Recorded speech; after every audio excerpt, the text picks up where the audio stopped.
This is Democracy Now!, democracynow.org, The War and Peace Report. I'm Amy Goodman with Nermeen Sheikh. In Bolivia, thousands filled the streets of the capital La Paz Wednesday to confront military forces who tried to carry out a coup against democratically elected President Luis Arce.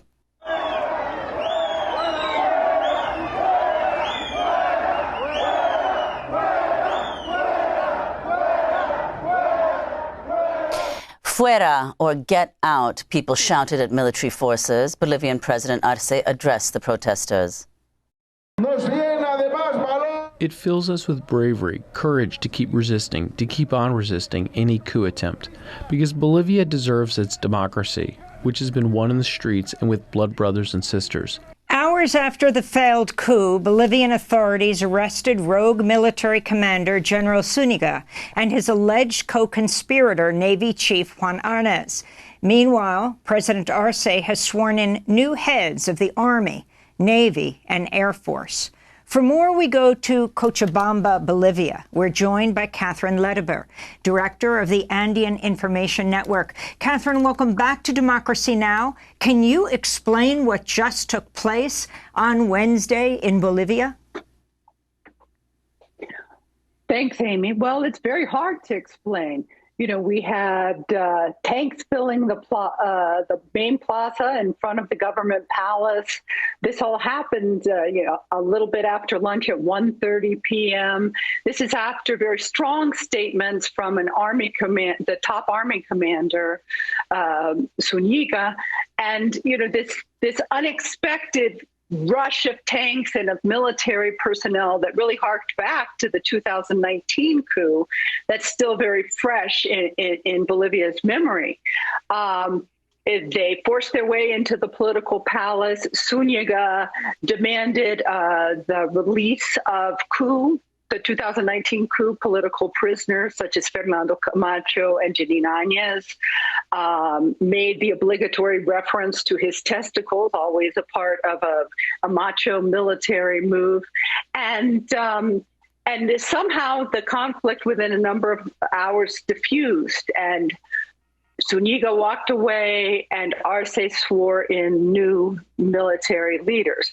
But this is a military that's accustomed to having coups. It's a country that's had more military coups than any other Latin American country. And we see here that the Bolivian armed forces aren't firmly entrenched in democracy still, and that the consequences of 2019 and the impunity that continues has really been corrosive here. Kathryn, if you could explain why this attempted military coup now, and what was the relationship between President Arce and the military chiefs?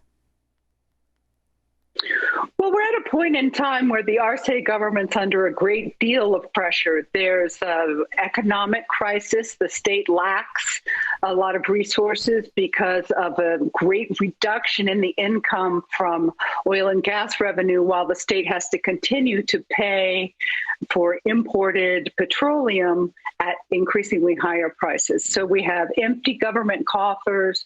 We have a right wing that's discontent. We have a crisis with the Bolivian Constitutional Court extending its own mandate illegally, and that of the Supreme Court, and blocking judicial elections that are mandated by the Bolivian Constitution. You have the carryover from the 2019 coup, and really after that coup, although some military officers have been prosecuted and jailed, there hasn't been any restructuring of the armed forces.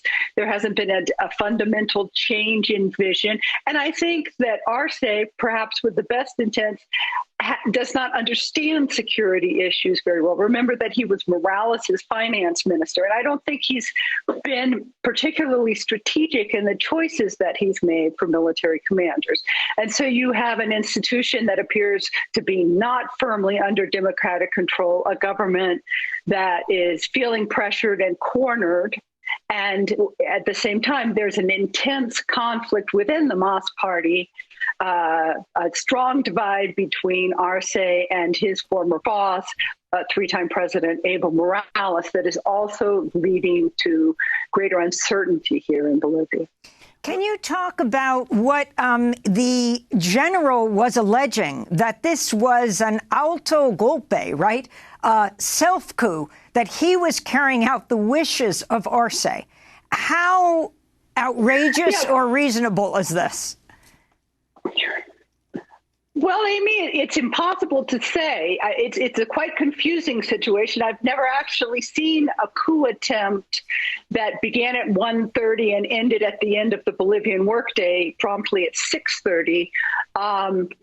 Zúñiga had made very strong threats about arresting Evo Morales, Arce's now political opponent. And it wasn't clear whether or not he had been fired. But no one saw this coming particularly.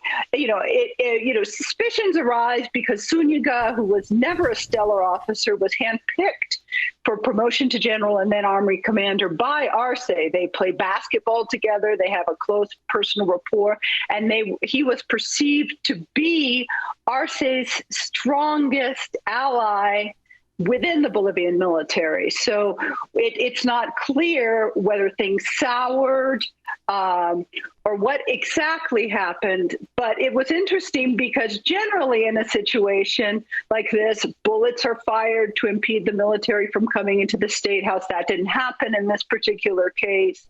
And Zúñiga was not arrested at the time. He walked away from the main plaza or drove away and was only arrested later that evening.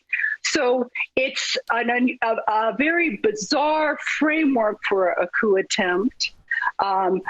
Zúñiga's affirmations are problematic. I think we have to put them in the context of his position, but it's a very unusual form of coup attempt, and it's going to be very interesting to see how this plays out. There were threats of violence, but no actual violence.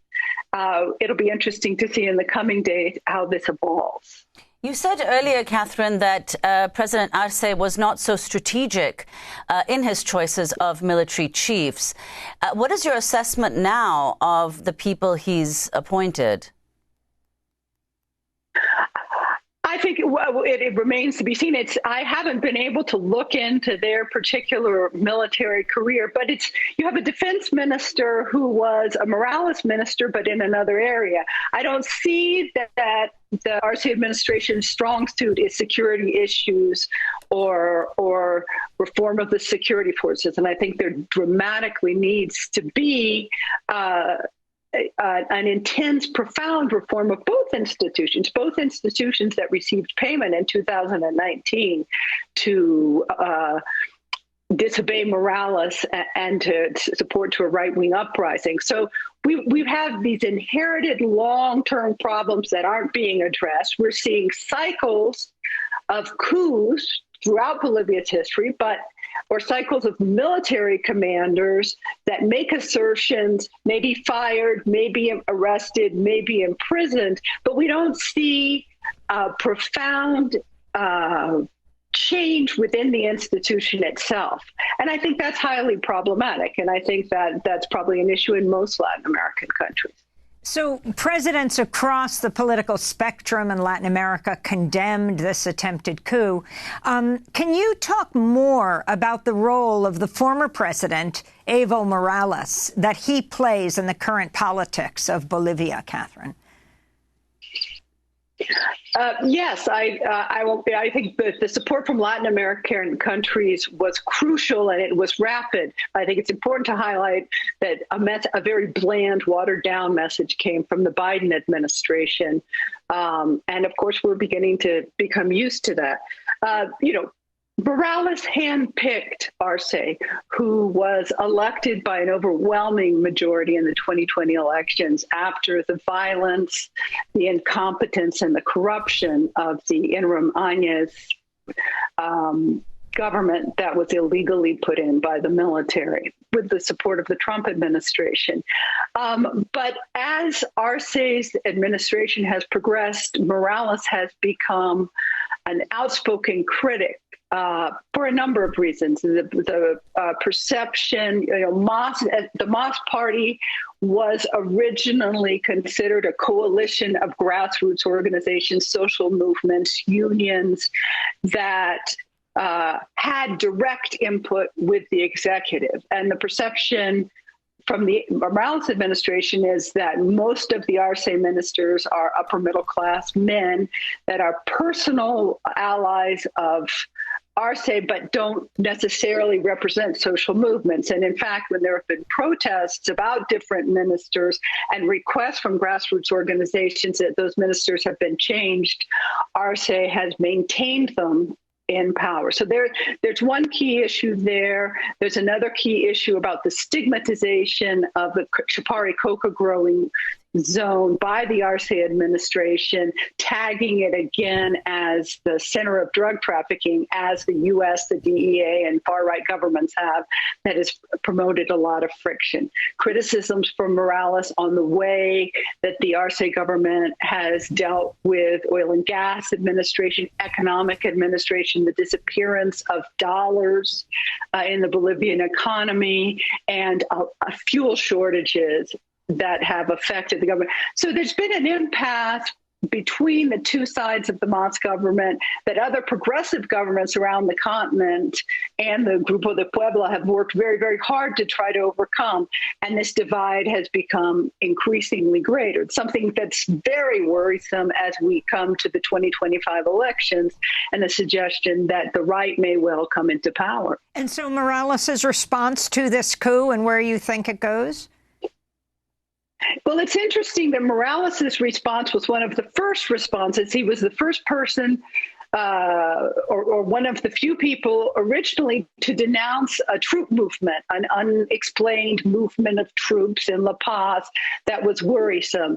And he also denounced a coup attempt, and he denounced it vigorously. And, and then Arce denounced the same thing. And so seeing the troop movement, seeing the tanks in the plaza, seeing the soldiers filing in, it was very, very worrisome. And Morales expressed those sentiments even before Arce. So I think that at that point in time, it's the first time they've agreed on anything in months. And Kathryn, before we end, if you could say, you hinted at this earlier in one of your responses, if you could explain first of all, how much support President Arce still has among people, and what the both class and physical divides are, the highlands versus the lowlands, poor versus rich, in terms of support for President Arce, and perhaps also some who support the military. Well, I would say that there's very little popular support for the military in Bolivia. I mean, they poll very badly. They poll even worse after coup attempts. The same is true for the Bolivian police force. This was something that I don't perceive had any popular backing. The Bolivian citizenry do not want to return to violence, gross human rights violations, and states of siege. But Arce is facing a lot of difficulty, also about the not calling out or denouncing the High Court's self-extension of their mandate, something that's completely illegal, and then having the Constitutional Court rule in favor of Arce is something that's been a great problem signaled by the other side of MAS, by justice experts, and even by the opposition. So, Arce is in a very delicate position. He perhaps has received a respite from the pressure for 6 weeks, perhaps, with the relief of the population that democracy has been maintained. But it's a fragile democracy. And I think that in the long run, this incident will bolster Arce in the short term, but demonstrates a vulnerability that we should all be concerned about in the long run. Kathryn Ledebur, we want to thank you so much for being with us, director of the Andean Information Network in Cochabamba, Bolivia, researcher, activist, and analyst with over 2 decades of experience in Bolivia. To see our interview in Spanish, go to democracynow.org and click on Spanish Espanol. I'm Amy Goodman with Nermeen Sheikh.